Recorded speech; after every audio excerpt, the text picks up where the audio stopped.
Hey guys, welcome to another watch channel. I'm guessing you're either here because I had an amazing thumbnail that wowed you, or you're interested in the Phylida Speedmaster. So today, I'm just doing an initial impressions. I just received this watch, and it is a stunner. And I'm trying not to shake this around while I hold it in front of the camera, but I'm middle-aged and I probably have arthritis, so who knows? Forgive me for that. But like I said, today we're just going to have a look at the watch itself, and I'll be providing a more in-depth review, testing and measurements, and all these other things in the coming week or so. Please only like and subscribe if you felt like I've earned it. And with that in mind today, let's have a look at the Phylida Speedmaster. Now, what I can tell you about the original Speedmaster, having owned one in the past, it is a gorgeous piece. I'm a NASA geek.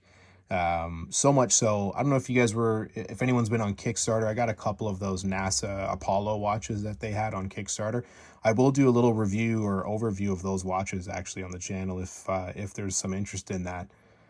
But being a NASA freak and a NASA geek, just to give you a little backstory, I went to Kennedy. I'm from Canada, and I went down to the Kennedy Space Center as a part of a day trip on my honeymoon to Disneyland. I never went there as a kid, so I was fulfilling my adult childhood dreams. I love everything about the Apollo missions. I've seen all the movies. Anyway, so I was naturally interested in the Speedmaster when I found out about it. And I was so happy to have one, but I kind of felt like it was a little bit boring after a while. And it was kind of hard to have that kind of money tied up into a watch that I kind of felt was boring. Although the history is amazing, it's just, they're pretty expensive for what they are. I think you're really just paying for a lot of the, I don't know, the pizzazz that comes with that watch. So Phylida here has taken a stab at trying to create their version of an homage to the Omega Speedmaster. And let me tell you something. Since I've gotten interested recently into a lot of these homage watches that are very nicely produced, I always thought that the Omega Speedmaster, given that it's a manual wind, very hard to, I don't want to use the word replicate, but make an homage to that is realistic. So what you're going to see on my channel, if you check out some of my other videos and some of the future stuff, the only type of homages I'm interested in are not like 30-meter water resistant watches. Like if the original watch is 100 meters, it has sapphire, it has ceramic or whatever else, you know, that's what I'm interested in. I'm interested in a watch that is an homage that actually also performs equally as well as the original. Just not the same name, you know, might have slightly different design characteristics, but overall has that same look. That's what I'm interested in. That's what you're going to see on this channel. And this particular watch is outstandingly gorgeous comparing spec to the Omega Speedmaster. Now, there are some differences. This particular watch is a 40 millimeter watch. Okay, so it's a little bit smaller. I actually like that.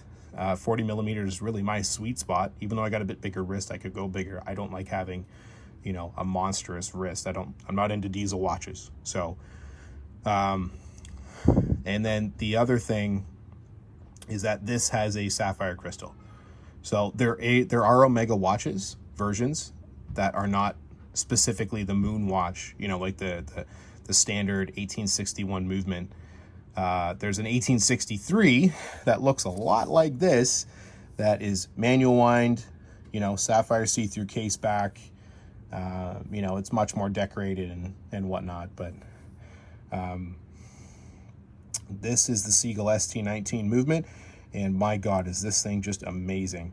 This has a really funny history because Seagull was contracted by the Chinese government, allegedly. Again, don't quote me on my history here. From what I've read on different articles is that they were contracted to produce a pilot watch for the Chinese military, for their pilots. And they ended up purchasing a Switzerland company's equipment. The company was called Venus, and they were producing a Venus movement, whatever, back then. I don't know if they went out of business or whatever, but they obviously sold some of their equipment enough to produce these components and this movement. I don't know if this movement is originally a Venus movement or if it's designed by Seagull, and it's different. But my understanding is that it's not designed by Seagull. It is, in fact, a Venus movement.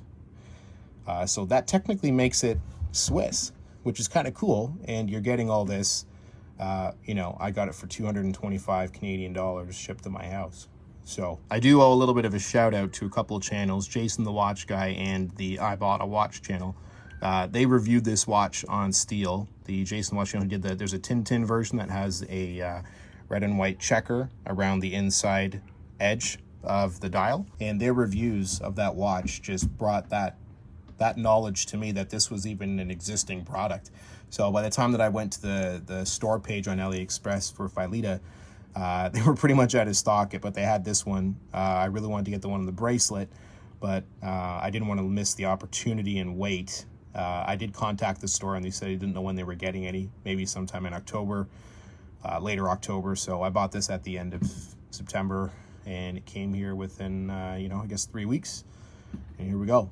So this band that it came on is pretty nice. Again, I didn't get the metal strap version. That's the one that I was kind of going for, just to sort of have the whole package, and then I'd put it on a NATO. So, but the Omega Natos are super nice, and there's a company that I've purchased some NATO straps from. I'm going to throw their link below. Again, not affiliate link, so I don't get any of the proceeds. I don't care. Don't want the money.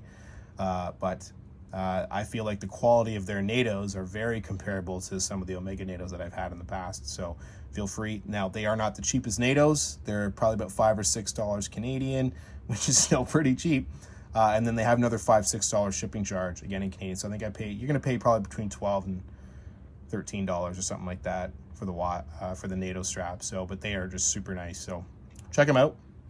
I'm not here to promote that store. I just like the quality of that product. So again, thanks for checking me out. If you found any of the information in this video entertaining, insightful, or interesting, and you want to see more and I've earned it, please feel free to subscribe, like, hit the notification bell so you get notifications for when I post more content. Otherwise, you guys have a wonderful day. Telling time.